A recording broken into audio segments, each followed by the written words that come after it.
Hi guys, welcome to this session on Microsoft Visio. In this module I want to have a look at shape data and data graphics. So on the screen I have a basic flowchart and I'm just going to bring a process onto the screen. Now shape data is already pre-populated for some diagrams, most in fact, not the basic one, you have to create them yourself, but this is a pre-populated list for shape data in a flowchart. If I just close that down, you can get shape data activated by the data tab and then shape data window, or depending on what version you've got, if you go to view, you've got task panes, and then in there you've got shape data. Whichever one you use, you can get shape data to display on the right. This is a floating box, should I say, so I've docked it to the right and I like it there. Now these are the defaults. You don't have to have these. You can basically right click and go into data and then define shape data, and what I'm going to do there is I'm just going to delete all of these except status, and I'm going to create a new one. So a new one, I'll just call it name. That can be text, that's okay. Another new one, and I'll call it cost. Should have kept that one. So I've got status, name and cost. Now I want name to go to the top, so what you need to do there is put a sort key in, 1, and again depending what version you've got will depend whether you've got this option. So status can go second, 2, cost 3. So that's the sort order that they will appear in this list. And cost needs to be a currency, so I'll just change that to currency so we've got it sitting in pounds. Click OK to that, and then you can see the name. I'll just call this one process 1. Status, now that I left that one there because that's got a drop down list, and I'll put in progress, and then the cost I'll put down £200. Now when you bring a second shape on process, it goes back to the default set. So what you've got to do here is you either create a template, a shape template like that, add it to your stencil and then bring it back from there. So what I mean by that is if I go into more shapes and open one of my stencils, projects, that's the one, let's open that one. So these are some shapes that I've created, and it'll just open this stencil, and then what I'm going to do is push this shape in there. So I'll just drag this one into there and call it process. So I have that to pull onto this document now. So when I pull that on, that's remembered that.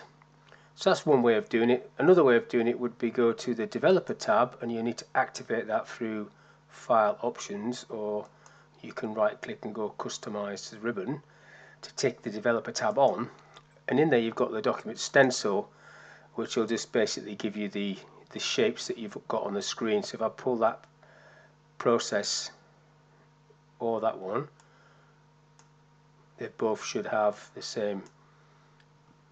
So that's the default one, that's the one I've done. So they've got the same fields. That one there, I need to name that. So either or, let me just get rid of that. What you don't want to be doing is reinventing the wheel each time. So I'm now going to use this process, and if I go back to home and put the connector tool on, I still get the functionality of having it snap into position, but each of these has now got the same shape data fields, as you can see there. Now because I filled the first one in, it's just basically copied that, so I didn't really need to fill that in. So this is going to be process 2,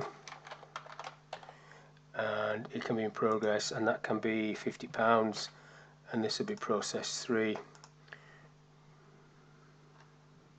Now this shape data you can, that's in progress, that could be 125. Shape data can be sent as a report to Excel, for example. So this information could be sent into an Excel file, and you can use Excel and share it with colleagues in Excel. to do that would be basically you go to the review tab and you've got shape reports and flowchart. If I just run that one just to show you, into Excel, OK, this will drop that data, which is not a massive amount of data, into Excel and open it up. So you get that stuff there, and then you can edit this if you need to. So that's one reason why you would fill in shape data. Get rid of that. Now back to this. What I want to do is use data graphics now to display some information. So if I just highlight all of these, you can do it one at a time, but I want to do it all together. Go to the data tab, and then you've got this option, advanced data graphics. I've already created some, but I'm going to create a new one, new data graphic. So what you'll get with new item is you'll get the fields that we've got there. So I want to do this for the cost field first of all, and I want to display the cost field as an icon. And you've got lots of options here, different icons, and you can just pick whatever you want. So I'm going to go for this one. I'm not going to fill the bottom one in, but basically if anything is greater than 100, I want it to display a green traffic light. If it's greater than 50, amber, and less or equals to 50, I want it to go red, like so. And it says use the default position, so at the moment I'm not using the default, it's going right at top.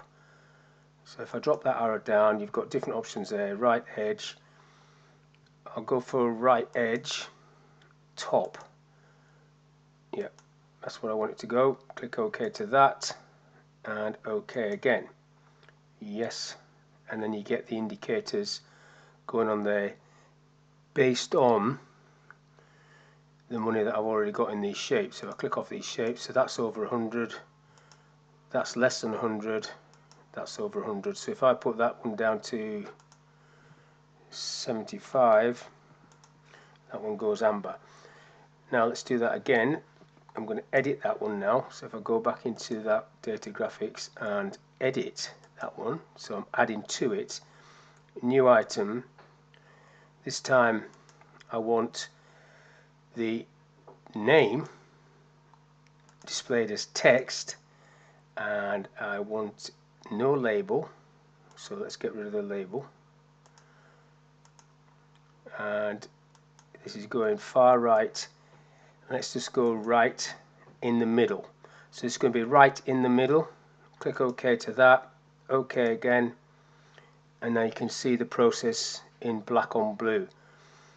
So if I want to change the design of this so that stands out a bit better. Now back to the data tab, one more, because we've got the name, not the name, the status. If I go into data graphics again, edit this one, create another item, new item, status, select an option. So again, we've got different options. Let's look at the data bar for a moment. So you've got data bar, don't really, progress bar. Let's go for that progress bar. See what that looks like. And I want this at the bottom, actually, far right bottom. Let's see what it looks like. I might not be happy with this one. So that's not really reflecting this at all. So that doesn't really work for this. So I'll go back in and get rid of that, or I'll edit that one and just pick a different edit item. So I don't want that. Let's just go for text, because it's going to come up with this sort of information, and I want it in the bottom, far right bottom. I don't want a label, no label. OK, OK. So completed, completed, completed. So I'll just change one of these to something else. In progress, so it's in progress. If you want to change the alignment on this, you can just click on that and just go left aligned, left. Got it. Okay, you can just realign those things there. So that's a quick video on shape data, adding your own shape data, deleting the one that's preset, and then looking at data graphics and adding data graphics and editing data graphics to various shapes. So hopefully that was of use. Thank you for your time, and I'll see you on the next section.